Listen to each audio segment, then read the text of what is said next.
স্বাগতম আপনাকে। সব রকম আপডেট এবং লেটেস্ট নিউজ পেতে অবশ্যই চ্যানেলটিতে সাবস্ক্রাইব করুন। ধন্যবাদ। তুই টাকার কুত্তা, সাফাতের মাথায় কিছু নেই। নাইম আশরাফ ওরফে হালিমকে গ্রেপ্তারের পর তার মোবাইল থেকে বেশ কিছু SMS উদ্ধার করেছেন গোয়েন্দারা। এসব মোবাইল খুদে বার্তা পর্যালোচনা করে দেখা গেছে সাফাতের সাবেক স্ত্রী পিয়াসা অসংখ্য SMS করেছেন নাইমকে। উত্তরে নাইম তেমন কিছুই লেখেননি। বৃহস্পতিবার নাইমের মোবাইল ফোন ও একটি অ্যান্ড্রয়েড অপারেটিং ডিভাইসের ফরেনসিক পরীক্ষায় বেশ কিছু অপকর্মের তথ্য উদ্ধার করা হয়। গোয়েন্দাদের ধারণা, তার এসব ডিভাইস অধিকতর ফরেনসিক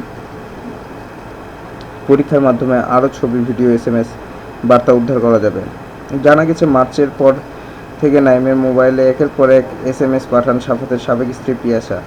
নাইম তার মোবাইল থেকে গুরুত্বপূর্ণ অনেক তথ্য মুছে ফেলেছেন।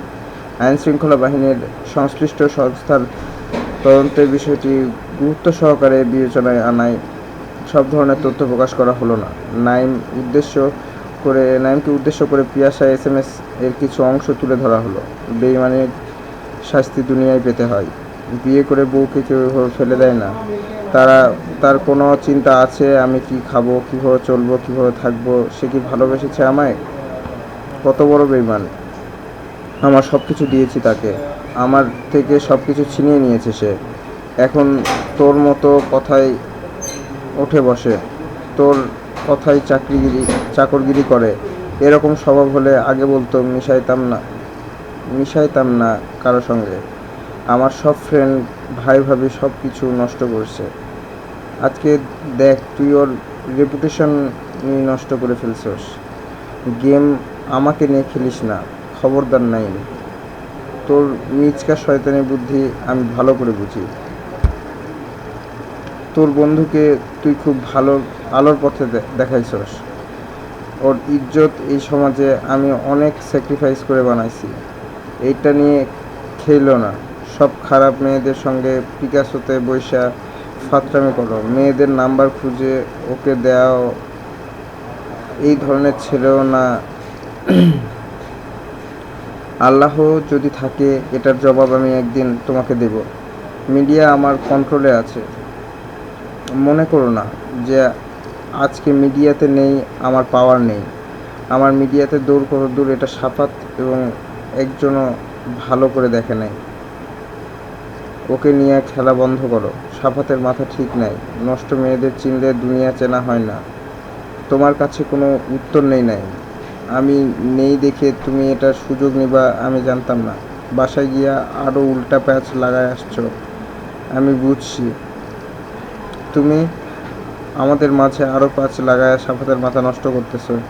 ওর রেপুটেশন তুমি খারাপ করতেছো। ওর লজ্জা করে না তোমাকে বলতে ও দেখা করতে চাই? আবার মেসেঞ্জার হায়ও দেই। তুমি দালালি ঠিকই করতেছো নাই। সাফাত নিয়ে খেলো না। ওকে বললো আমার হাজব্যান্ড হিসেবে ওকে যে সম্মান দিয়েছি সবাই ভাইয়া ভাইয়া করতো। এখন কি সে থাপ্পড় খাইতে চায়? তুমি তমা মির্জার সঙ্গে কথা বলাই দাওনি। সাফাত এত নিচে নামছে যে তমার সঙ্গে দেখা করতে চাই। ছি ছি ছি। তুমি দালালি করতেছো ঠিকই। তমা মির্জা আমার হাত দিয়ে ওঠা। আজ সাফাত তার সঙ্গে একসঙ্গে ওঠা বসা করতে চাই। ছি ছি। এই তার দুনিয়ার আলো। আমি জানতাম না, আমাকে আগে বলতো। আমি হারুনের আঙ্কেলের বস্তি থেকে মেয়ে এনে ওকে ধরাই দিতাম। সাফাতকে বলবা তমা মির্জা আমার হাতে তৈরি। তোমার কাছ থেকে আমি এইসব এক্সপেক্ট করিনি নাইম। এইসব প্রস্টিটিউটদের সঙ্গে সাফাতকে তুমি ইন্ট্রোডিউস করাইছো। সে সময় তুমি ভুলে গেছো আমি তোমার উপকার করেছি। মিডিয়ার সবাই আমাকে চেনে। এসব কথা তাড়াতাড়ি ছড়ায়। দেখো, সাফাতের টাকা আছে, আমার মন আর আত্মা আছে। মেয়েদের দালাল হিসেবে পরিচিতি হচ্ছে। তমা মির্জার স্ট্যাটাসটা আজকে সাফাতের জন্য লিখে সাফাতকে বলল ওর ইজ্জত কোথায় নামাইছে। লজ্জা থাকা উচিত। এটা একটা বদদোয়ার ফল। মিডিয়ার মেয়েদের চিনো নাই, পুলিশের দৌড়ানি খাইছিলা। মনে আছে? সাবাতকেও খাওয়াও। আমার জামাই নিয়ে খেলো না। তোর মতো পোলা রাস্তাঘাটে মাইর খাস কি এমনই। তুই সাফাতের জীবন বরবাদ করে দিছস। আমার সামনে জীবনে পড়িস না, তোরে আমি জুতা দিয়ে পিটাবো। টাকার কুত্তা তুই।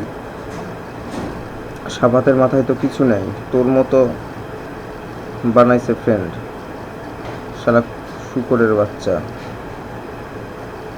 আমার সঙ্গে নাটক করিস, সাফাতের সঙ্গে আরেক রকম। তুই যা খুশি তাই কর, আমার নাম যাতে তোর মুখে একবারও না আসে। জুতা দিয়া পিটাবো শালা গিরিঙ্গিবাজ। সাফাতও খাক তোর থেকে লাথি। আরও নত কর যত পারস, দরকার আছে ওর। আমি ভুল করছি যে ভালো জিনিস, ভালো সমাজ, ভালো মানুষের সঙ্গে ওঠা বসা করাছি, এটার জন্য যোগ্য ও ছিল না। তুই যেগুলো করতেছস ও এগুলোর যোগ্য। কর তুই, খেল ওরে নিয়ে যত পারস। তোর তো টাকার দরকার, ইউজ করে ওরে 14 খাটের পানি খাওয়াও, ওর আক্কেল হোক। এসএমএস বার্তা প্রসঙ্গে সাফাতের সাবেক স্ত্রী ফারিহা মাহবুব পিয়াসা বলেন, নাইম হচ্ছে একটা ফটকাবাজ ছেলে, টাকার জন্য সে সব করতে পারে।